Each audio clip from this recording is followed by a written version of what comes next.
CLNS Media. I am Mike Kadlick from WEEI, here to run you guys through all of the big games this weekend from the betting angle. Taylor's going to give you some football knowledge. I'm going to try and give you some picks. A quick reminder that all of these picks and all of the odds are presented and powered by FanDuel Sportsbook.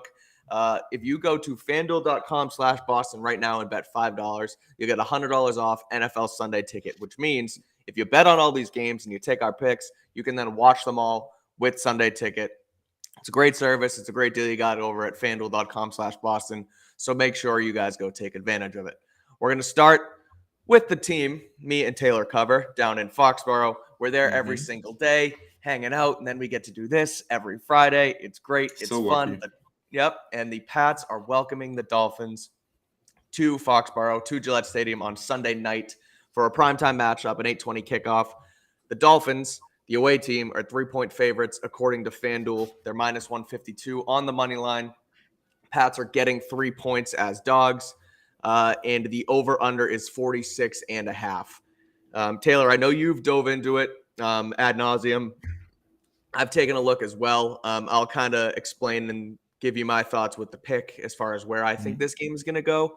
But what do you make of this matchup? What do you make of what we've seen from, obviously, the Patriots' offensive line injuries this week? John Jones gets banged up. He's supposed to be the Tyreek Hill disappear, and he makes Tyreek Hill disappear. He comes up on the report yesterday. So what do you make of what's going down over the weekend? How do you see this one playing out?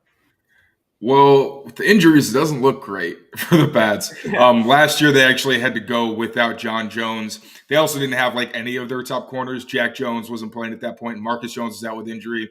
So we saw them play a lot of cover two. It was basically just all right, we just can't get beat deep because we probably don't have the guys. Like Miles Bryant was on the outside. He did fine, but that's not where you really want him ideally. So it'll be interesting to see how they end up matching up with the Dolphins, whether they do go more zone heavy, or Tua could rip you apart with his eyes and just move defenders. We've been talking about that all week. Or you play man, and it's just, sometimes if Tua has time, there's nothing you can do because those guys are so fast, and you're trying to make sure they don't beat you behind the defense. So I think the Dolphins are going to be able to put up, I'm thinking at least a couple touchdowns. I think they'll be able to move the ball pretty well, but I think the Patriots do a good job at keeping them out of the end zone. Offensively for the Patriots, like you said, there's a very good chance that David Andrews is the only guy in the offensive line who's got, years of experience in the system. That's super scary. We saw the Patriots still, though, they had the most yards after catching the league last week, with the Dolphins actually ranking second, which was pretty fun. Right. So I think, especially against this Vic Fangio defense, he doesn't use a lot of really physical coverages. It's more a lot of zones, a lot of too high stuff. So I think that especially we saw Bill O'Brien last week use formations and things to kind of mess with the Eagles zone coverages. I think we're going to see a lot more of that this week. So Mac isn't really going to have to stand in and just hold the ball for a long time. But at the same time, if this ends up being a shootout and then the Dolphins know, all right, they're going to pass, Jalen Phillips coming off the edge against Calvin Anderson, that's a mismatch. So I do think the Dolphins, I really hate to say it, especially on a primetime game in Foxborough, you don't want to see two consecutive L's. But, they're in a really tough place with injuries, so I feel like it would be irresponsible for me to guess that they're going to win this one, Patriots. But I do think that defense is going to keep it pretty close, and I think they have enough offense that they'll be able to put the ball in the end zone at least a couple times. But, yeah, this one is going to be close. You said the word shootout in there. That's exactly what I think this is going to be, because I think, like you said, Tua, not only using his eyes in zone and, kind of manipulating the defense, but he has the guys when they play man in Tua and in Tyreek, and Waddle to, just beat these guys deep. So I think they're going to score points. I also think the Patriots score points too. It's going to sort of be a brain off, if you will, between Fangio and Mac. It's Fangio, like you said, to spin that dial with the too high and, post snap, rolls and stuff like that. And Mac's going to have to figure it out. I'm very interested. That's one of my favorite matchups of the weekend. I think the Patriots squeak it out in a win, a shootout. So I'm going to take Patriots +3, and I'm going to take over 46.5. That's Pats +3. Over 46.5. And even if they do lose by, a point or two, the Patriots still cover, still win some money over at FanDuel. Nice. Let's go over to Buffalo. The Bills are welcoming the Raiders, Josh McDaniels, Jimmy Garoppolo, Jacoby Myers, all of those former Patriots. The Raiders +8.5 at FanDuel. If you want to take the Raiders money line, it's +310 at FanDuel. The total is 47. The Bills who just lost to the New York Jets without Aaron Rodgers. They lost to Zach Wilson. Whatever way you want to, chop it up, whether it's momentum, whether it's the fact that the Jets are good and the Bills are bad, the Bills lost to Zach Wilson. Sound the alarms. They're 8.5-point favorites on FanDuel. I want to get your thoughts on where you think this Bills team is at, what you think these Raiders can do in this game. I know you're kind of taking a look at the injury reports. I'm not sure where these teams are at, but from a more broad perspective, with Josh, with Jimmy, and what we saw from obviously Josh Allen against New York, what do you think of this matchup? Yeah, so for the Raiders, Jacoby Myers is probably going to miss a game with a concussion. He has Right. participated the past couple of days, and we know like those Patriots guys, they tend to try to be more conservative when it comes to those things. But Jacoby Myers popped off last week. So Devontae Adams had a quiet game. He's going to be going up against Trey White, so there's no guarantee that he's going to, be able to necessarily put the team on his back, because Trey White's a very good corner. We saw the touchdown that Garrett Wilson caught against him last week. Like, Trey was right there. That was insane. That was ridiculous. Trey's a great player. Sometimes receivers just make better plays. But yeah, I think this is going to be a tough one. Josh Allen, man, you've seen it for the past couple of years without Dayball. We talked about this. It isn't the same, where he's making more of those Wyoming kind of plays where you're like, oh no, Josh, we don't do that in the NFL. You can't do that. And poor guy needs structure. The poor guy needs structure, and when he doesn't have it, he goes haywire. Yeah, don't we all?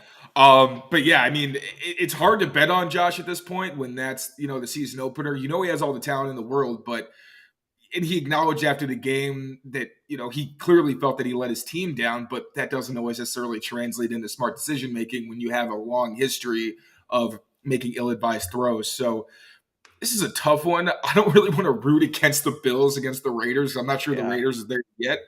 I think I'm going to just go with my brain and say that the Bills are going to not, Josh Allen specifically is not going to put his team in a horrible position because especially in front of their hometown fans, I can't imagine them losing to the Raiders.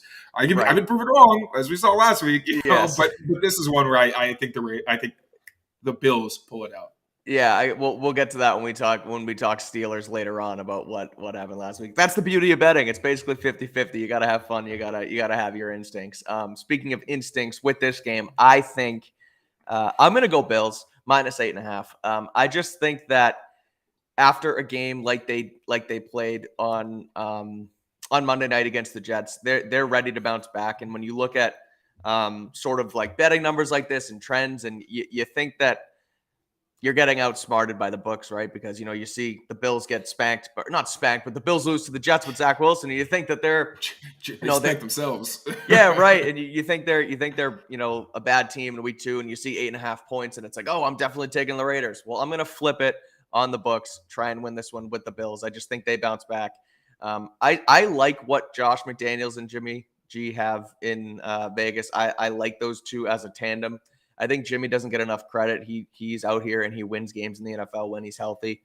But I just think in Buffalo, after a loss, it's tough to bet against the Bills. So I'm going to go Buffalo. I'm going to go over 47 too, because I think even though Jacoby's out, what the Raiders have, with Jacobs and with Adams and a couple young but maybe some promising tight ends there, I think they can maybe put up some points against Buffalo. So I'm going to go Bills -8.5, and I'm going to go with the over 47. Speaking of those Jets, we're going to stay in the AFC East once more. Those Jets with Zach Wilson, without Aaron Rodgers. Unfortunately, Rodgers goes down with the Achilles tendon tear. I was thinking about that on my run this morning, on how much an Achilles tendon tear would hurt. It keeps popping up on my TikTok, and it's like, it's nasty. It's nasty. Do you remember when Vince Wilfork popped his in 2013 against the Falcons, and he said he didn't even know? What a freak, man. I don't understand how it happens, but the Jets, no Achilles, Aaron Rodgers with Zach Wilson at the helm, are +9.5 at Dallas. We talked about Dallas on this show last week. They proved me wrong. I picked the Giants. You picked Dallas. They went up and scored 40 at the Giants. Now they take on the Jets. Again, 9.5-point favorites, those Cowboys at FanDuel. You can get the Jets 3-1 or 3.2 to 1 +120 on the money line. The over-under is a low 38.5 because these two defenses are nasty. that's why that number's so low, in my opinion. What do you make of this game? I'll give you my pick in a second, but what do you make in general about what the Cowboys did last week, where their defense is at, putting up a shutout on the Giants, mixed with no Aaron Rodgers and the Jets, and sort of where that team's at? I told you about this defense. Yeah, you did. Yeah, you did. They're very, very talented. Yeah. I don't know what happened to the Giants, man. I really don't, because I didn't expect the Dayball team, we just mentioned them, to get shut out necessarily. Right. With that having happened, because Daniel Jones, he's not like top half of the league or anything, but he did enough last year to get them in the playoffs and get them a playoff win. So, yeah, I mean, it's I think they might have another shutout this week, to be very honest with you. Because, I mean, Zach Wilson kind of lucked into that one. I was looking up his stats, and I was like, oh, my God, he had the highest adjusted completion percentage, only top 3. And Brian goes, yeah, he only threw screens. I'm like, oh, damn, yeah, that's right. That makes a lot more sense. So, against an aggressive defense like the Cowboys, I don't think they're going to let that slide. I don't think Dak Prescott, though he is also want to throw the bad interception from time to time. And Brandon Cooks, it looks like, is not going to play. He hasn't participated the past couple of days. Tyler Smith has participated the past couple of days. But they still got enough artillery that I think they'll be able to pull this one out. So, yeah, I'm going to go with the Cowboys. I don't think it's going to be close. Interesting. Okay. I think the Cowboys are going to win, but I'm going under 38.5. I think it's going to be low scoring because of how good both these defenses are. But I don't know what it is. Something about those Jets this year. I love Garrett Wilson. I love their defense. I don't think they're going to win, but 9.5 points is a lot. So I'm going to take the Jets plus 9.5, and I'm going to take the under 38.5. I think the Jets might score 10. Dallas might score 13 or 16. Like, I really think it's going to be a tight one, a low-scoring game. So take the Jets plus 9.5 with Zach Wilson, and take we'll take whatever you want, but my picks, Jets plus 9.5. Do it. Over, under, yeah, do it. Over, under is 38.5. I'm going under. We're going to head over to Baltimore versus Cincinnati, where Cincinnati, after a dud last week, Joe Burrow got his hair cut because of it. The Bengals are -3, 3-point favorites, according to FanDuel. The over-under is 46.5. Those Baltimore Ravens get hit again with a J.K. Dobbins injury, another Achilles tear. We can't stay away from the Achilles on this show. That guy, I think he tore his ACL a couple years ago, played a little bit last year. Now he goes Achilles. It's just too bad. He can't stay away from it. Bad for him. Yeah, that's tough. The Bengals also, I mean, I think, Baltimore won last week. Bengals lose. Really nothing from T. Higgins had no catches. Jamar Chase had a quiet game. I think Burrow threw for less than 100 yards. I don't know. I think I know where I'm going with this game. I don't really want to buy too much into the fact that the Bengals offense threw up, a dud last week, but the Ravens look pretty good. Rookie Zay Flowers looked really good. Someone who everyone in this region, I think, wanted to be a Patriot. Zay Flowers ends up going to Baltimore. I know, struck in the heart. But what do you make about this AFC North matchup between the Ravens and the Bengals? I think the Bengals bounce back. Marlon Humphrey has participated the past 2 days. Ronnie Staley and Tyler Linderbaum haven't participated the past couple of days. I was also seeing on Twitter, I didn't watch the Ravens game, but I saw that there were several times where they had some Matt Patricia problems, where they had receivers running into the exact same space. So it doesn't really matter how much talent you've got a receiver if they're not. And they have a new OC too, right? Because Roman's gone. Yeah. Okay. Yeah. So, and the whole problem was that Greg Roman had very rudimentary, not very helpful pass game, and it was all run game with him. So yeah, it was already going to be a transition in a new system, but it didn't look too hot to start. So with them missing 2 guys on the offensive line against a really good Bengals pass rush, and also one of their best corners, I'm gonna say that Joe Burrow, especially if the weather holds up, which I don't even know if it will. I know there's going to be like a freaking hurricane over here or something like that, but as long as they don't have to play in sloppy conditions, I think that the Bengals bounce back in this one. Yeah, I agree. I like the Bengals. I think, look, after Burrow got paid last week, and he was a train wreck. They were bad. I think he bounces back. He said it in his press conference this week. Everyone's making light about his haircut because he had that that comb over, fold over type thing down the middle, and someone asked him like, "Boy, you decided to cut your hair?" He goes, "Yeah, that's what happens when you lose. You gotta switch it up." And so I love Joe Burrow. I think his quiet swagger is like everyone loves it. It's not just me. It's cool. It's good stuff. he's going to roll with the punches and the fact that they got beat last week by who the heck did they play last week? The Browns. Oh, yeah, duh. Yeah, they got beat by the Browns. The guy who we were actively rooting against. Yeah, exactly. Jeez, lose my mind. It's too early. But, yeah, I think they bounce back. So I'm going to go with the Bengals -3. Those injuries against the Ravens have is just too much. I don't know what the deal is with Baltimore's training staff and everything, but they struggle with injuries every single year. So I'm going to go Bengals -3. And I'm going to go over 46.5. I think these teams score some points.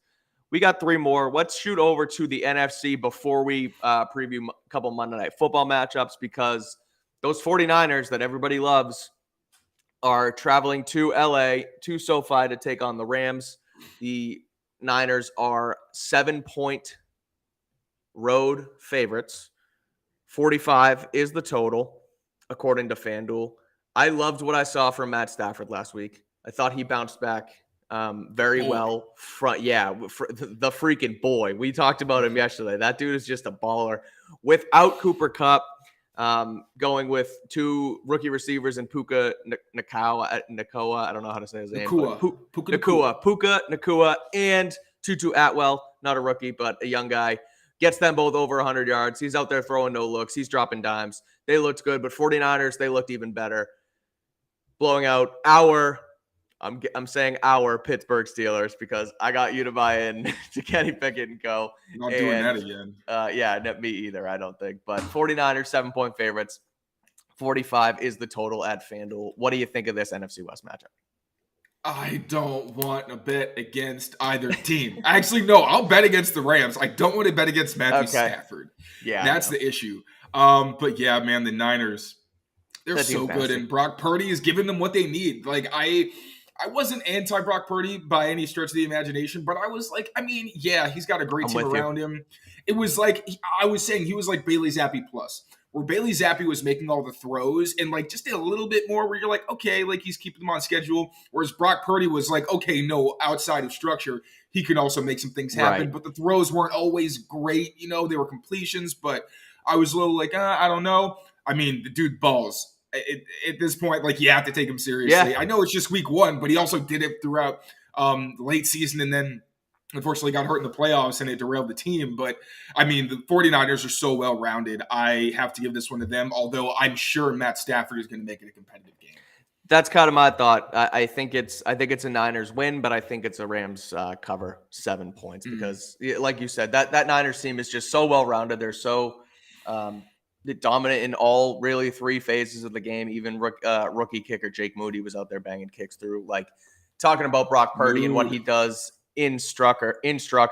Brandon Ayuk is nasty. I'm on the Niners. I think that team's legit. I think they can win the NFC, but I think 7 points is a lot of points for a home team. So I'm going to go with the Rams +7, but I think the Niners win. A total of 45, Taylor. I think I'm going to go under because I like what the Niners do on defense. Trying to think of a final score prediction. Call it like a 24-20 Niners win to make it Rams +7 and the under. So that's what I'm going with. We have 2 Monday Night Football matchups this weekend, Taylor Kyles. The first one is the Saints at the Panthers. The Panthers are 3-point dogs at home. Saints -3. The total is 40, a rather low number. I'm low. Speaking of low, I'm low on the Panthers. I like Bryce Young. I like what he can do as a quarterback, but I just don't think they have enough around him. That offensive line is tough in front of him. That makes everything speed up. You're already a rookie and everything's already sped up. Now the fact that you don't have any time in front of you, that makes it speed up even more. I just think it's a recipe for disaster for that team. It might be a little biased because I bet the Panthers team total under this year because of said offensive line. But the Saints only scored 16 last week. Low scoring game. Derek Carr still getting his feet wet. But what do you make of this NFC South matchup on Monday Night Football? It's kind of like the opposite of the last one where it's like, I don't want to bet against Matthew Stafford. Like, I don't want to bet on Derek Carr. Yeah, but at the same time, like, the Saints defense, their only real weakness is their pass rush. And like you said, the Panthers also don't have a very good offensive line. Right. So it kind of negates that. And then their secondary and their linebackers are really good. So yeah, I think the Carolina Panthers are going to be in for a long day offensively. JC Horn didn't participate, so it's going to be interesting to see whether he plays. He's a pretty big piece for them. Yeah, I can't bet on the Panthers in this one. I got to go Saints. I'm with you. I think it's going to be an ugly game. I don't think it's going to be fun to watch. It's too bad it's on prime time. Pull it out. Yeah. Oh God, this should be a Thursday night matchup. Yes, it should. This should have been on last night, but no, I have something for Derek Carr. I think sometimes he can kind of be a baller. Like I was watching the NFL Films thing, and I know it's corny and it's inside football, but it's like we're gonna go down, we're gonna score. I'm gonna throw this bomb to you, Rashid Shaheed, and you're gonna go up and get it, and that's exactly what it did. I like stuff like that. I think that's pretty cool. How you can just like it's manifestation, it's dictated. We're gonna make it happen. And I thought the Jameis Winston, in that clip was hilarious too. I saw some people running with that on Twitter, but I love Jameis. I like the Saints. At least I like the Saints in this one. With Michael Thomas back and whatever else they have on offense. I know Alvin Kamara's out, but I still think Derek Carr can gravitate them towards at least a 3-point win. So I'm going Saints -3. I'm going to go under 40. Yes, Taylor. I also just want to clarify real fast because I feel kind of mean saying I don't want to bet on Derek Carr. He seems like a lovely human being. It's just like in high pressure situations, he can get done, you're right, but he also scares me. I just want to clarify because I kind of felt like a jerk. But he seems like such an awesome dude. Awesome dude. All right, he is. Good dude. Good dude can sometimes be a tough bet on the football field. That's all. That's what we're here for. It's for picks, for football analysis. Derek Carr, great guy. Let's go to the second Monday Night Football matchup. It is Browns at Steelers. So we talked about these Browns last week. We picked against them with Cincy, and they proved us wrong. Deshaun Watson gets in the end zone with a rushing touchdown. Did his nice little guitar celebration. Deshaun Watson, just a nice guitar player. At the Steelers, Kenny Pickett, our guy. The Browns are road favorites, -2.5. The money line, -130 for the Browns, +110 for the Steelers at FanDuel. The over-under is another low one at 38.5. I liked what I saw from the Browns on offense. I think Deshaun Watson is not that he's fully back to Houston Deshaun Watson by any means, but he's better than what he was in first-year Cleveland Browns Deshaun Watson. It's a low bar, to be fair. It was a subterranean bar. Yes, that is true. You could definitely tell that he didn't play football for 18 months last season in Cleveland. But going up against the Steelers, who I was high on, I think some other people were high on after this preseason because they looked really good, but they lost a tough one to the 49ers. They'll now welcome the Browns at home. What do you make about this one? I hope the Steelers pass rush pops off this game. Okay. Just because I love the Steelers pass rush, that's why. Yes, that's exactly. But yeah, I can't bet on the Steelers 2 weeks in a row after what I saw last week. And the Browns, we just talked about how the Bengals had to play in bad weather and didn't look great. Well, the Browns are playing in the same weather, and like you said, they did look pretty good. So I 100%. Feel like the smart pick here, it's got to be the Browns. Yeah, I think so too. I think it's a simple one here. I'm with you. I think the Browns on offense, on defense, they looked pretty good. They established the run. They ran the ball pretty well. Nick Chubb got his, just like he always does. And Deshaun Watson, again, like I said, looks back. I don't know what to make of this Steelers team. I think they'll eventually be good down the line, but even down the line this season. But I still think it's early for them. They're still trying to get their feet under them and trying to figure out where they're at. So I'm going to go Cleveland -2.5. And I'm going to take the over 38.5. I think that's a little low, and I think both teams here can score some points. So that is going to do it for myself, for Taylor Kyles. Make sure you follow Taylor on Twitter at tkyles39. He does a great job over at CLNS Media. You can catch my work over at WEEI.com and follow me on Twitter at Mike Kadlick. What else you can do is go to FanDuel.com/Boston. If you bet $5, you get $100 off NFL Sunday ticket.